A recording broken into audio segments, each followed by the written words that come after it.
I don't know if you know this or not, Stephen, but NVIDIA GTC, it's kind of a big deal. Futurum Group CEO Daniel Newman even referred to it as the Woodstock of AI. And given all of the news that we've seen recently about the valuations that NVIDIA has been getting, as well as how hot the AI market is, there's been a lot of questions about how people like Jensen Huang are going to be capitalizing on all of this excitement around AI and things. I think I figured out one of them, though, Stephen. That would be Blackwell, their newest architecture. The chip is named after American mathematician David Blackwell, and math is most definitely a strong suit of this particular product line. It has 208 billion transistors and powers a second-generation transformer architecture that accelerates inferencing. There's also support for fifth-generation NVLink and NVLink Switch connectivity to GPU clusters with speeds of up to 1.8 terabytes per second of bidirectional throughput, which means, if you want to do the math like our friend Blackwell, that could process the entire bandwidth of the whole internet with 11 chips. Blackwell is being integrated into new packages called the GB100 and the GB200, which stand for Grace Blackwell, which marry the Blackwell GPU with the Grace CPU. These superchips are very focused on tensor core performance and can be combined into new clusters of up to 72 Blackwell GPUs that have to be water cooled in order to be able to function properly. Okay, that's a lot of numbers, Stephen, and I would expect no difference from a chip named after a mathematician. What stands out to you about what Blackwell is capable of? Well, there's a lot of things that stand out and still a lot of questions. I'm really looking forward to learning more from all the folks that are at GTC. We're also going to link to a note here, by the way, by Timothy Prickett Morgan, who is one of the greatest folks, one of the people that I rely on to help translate this stuff for me. I definitely recommend reading his coverage, as well as a lot of the coverage coming out of the Futurum group and other people who are there at the show. But so far, here's what we know. So Blackwell is the next generation GPU or AI processor, I say that importantly, from NVIDIA. Let's go through the product line a little bit. So there's the B100, which is a drop-in replacement for the H100. It's air-cooled. Basically, anything that was set up to use the previous generation, which was, by the way, of course, a great, the Hopper was a great platform for AI processing. You can just drop a B100 right in there, works great, improves performance, says to maybe about double performance, which is awesome. You've also got the B200, which is basically the ultra version of that, which marries two of these B100s together onto a single processor, and of course doubles performance there. We're looking at numbers anywhere from 3 to 6 to 30 times the performance of previous generations with the B200. Then there's the monsters, the water-cooled monsters. So there's the GB200, which is the Grace plus Blackwell. Now, back in the day, like yesterday, the GH was a Grace CPU with a Hopper GPU married together so that they could create basically a fully functional AI processing platform. Well, the GB200 is two of those GPUs with one of the Grace superchips, meaning that the Grace was underused generally, and now it's really being optimized in terms of power consumption and performance. And of course, with two of the next generation GPUs attached to it, the performance of this thing is just off the charts. Then there's the monster, which is basically a rack scale GB200 system.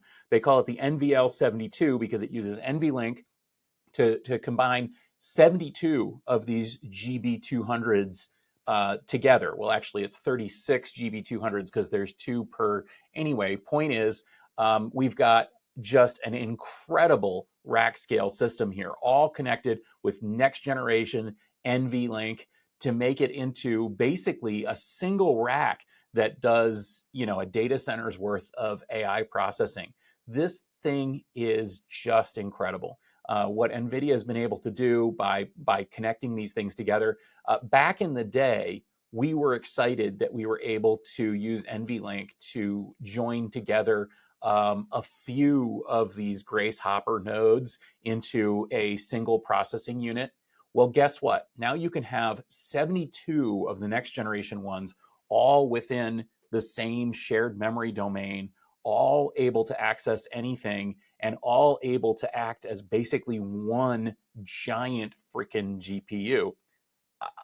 I'm kind of speechless to see what NVIDIA has delivered here because this is unlike anything we've ever seen. And of course, it's got all the good stuff. We're talking HBM3 memory. We're talking, ultra high performance connectivity. Theoretically, you could even go beyond 72, but you're probably not going to do that because the networking costs, would really make that not probably worth the effort.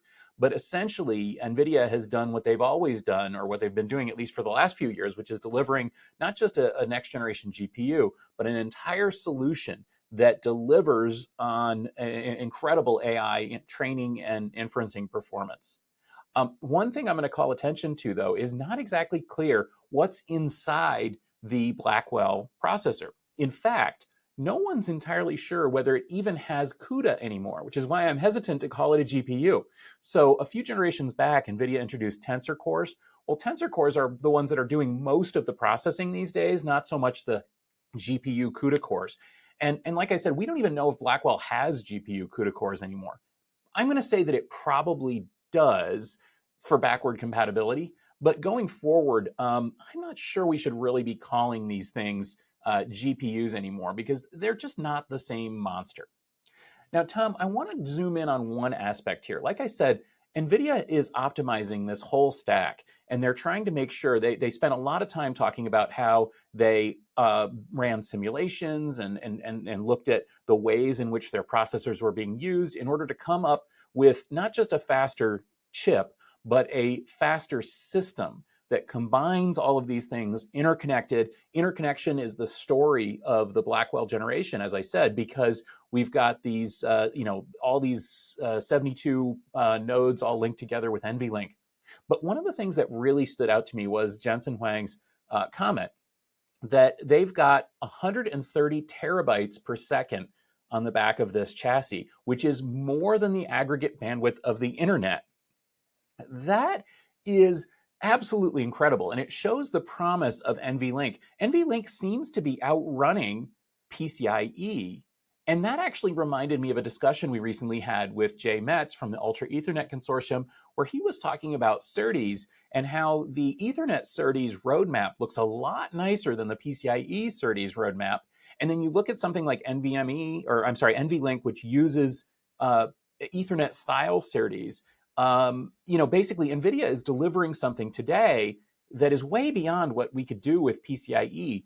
What does this mean for PCIe and CXL? I mean, you're the networking nerd. How does all this work?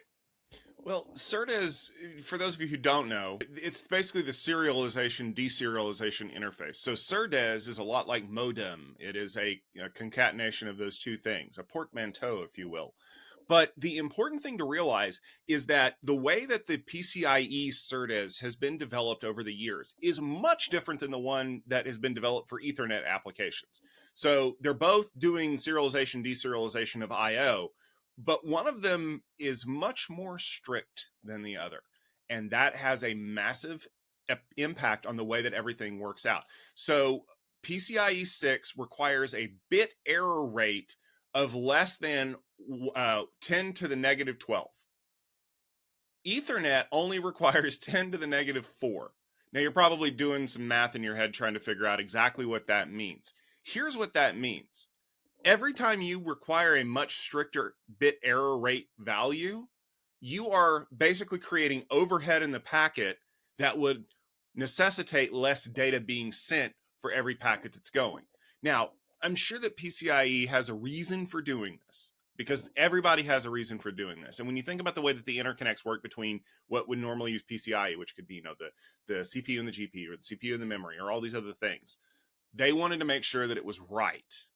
Ethernet, we don't care about it. It'll show up eventually. That's why we have TCP. But what that effectively means is that the limitations of what PCIe can deliver, even in current Gen 6, which is, 64 gigabits per second max. Okay. What did we say NVLink can do? 1.8 terabytes per second. That's a lot bigger, right?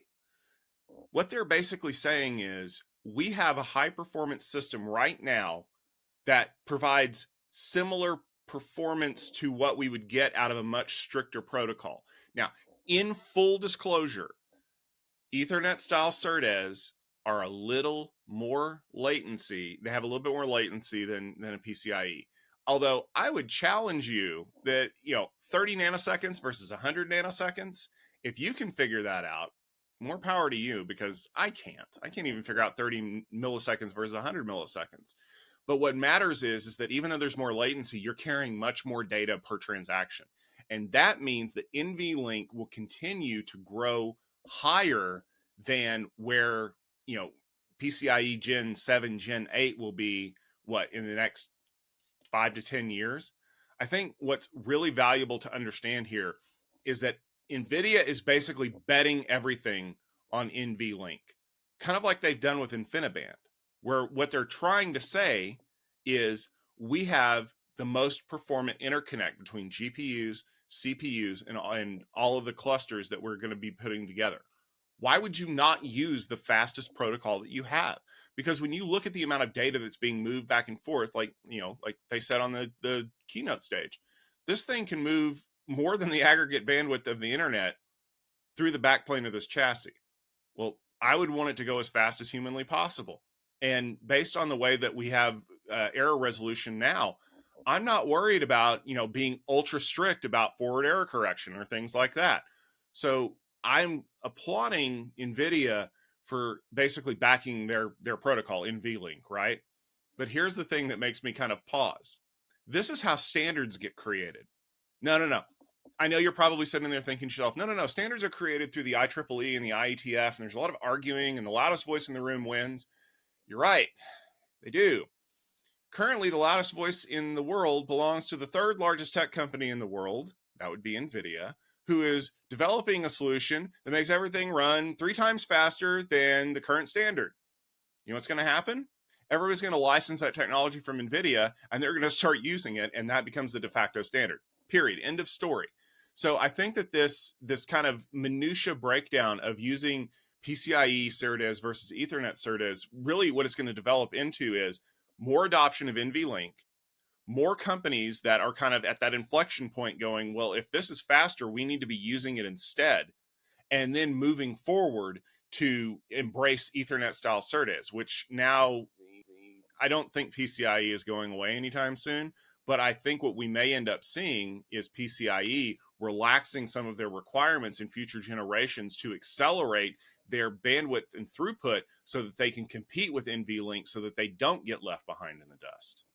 Yeah. And I think that overall, that's going to be the interesting angle here. I want to come back to what I said. The most impressive thing to me about the whole GTC announcement this year is that NVIDIA is not talking about chips. NVIDIA, well, they are talking about chips, but what they're showing is systems. They're showing solutions. They're showing stacks. And really, that shows to me that this is a mature company who really understands their market. The fact that they're now delivering this incredible system that offers the NVL72 system that offers 720 petaflops of training and 1.4 exaflops of inferencing, admittedly in a 120 kilowatt rack or something crazy like that, but it is just off the charts. It's going to be really interesting to see how this thing scales down to smaller clusters that make more sense in the enterprise, as well as scaling up. I would love to see what a research system that can go beyond 72, because here's a hint, it can go beyond 72. I'd love to see what those things can do. And it really shows that NVIDIA is absolutely firing on all cylinders and that they really understand the market.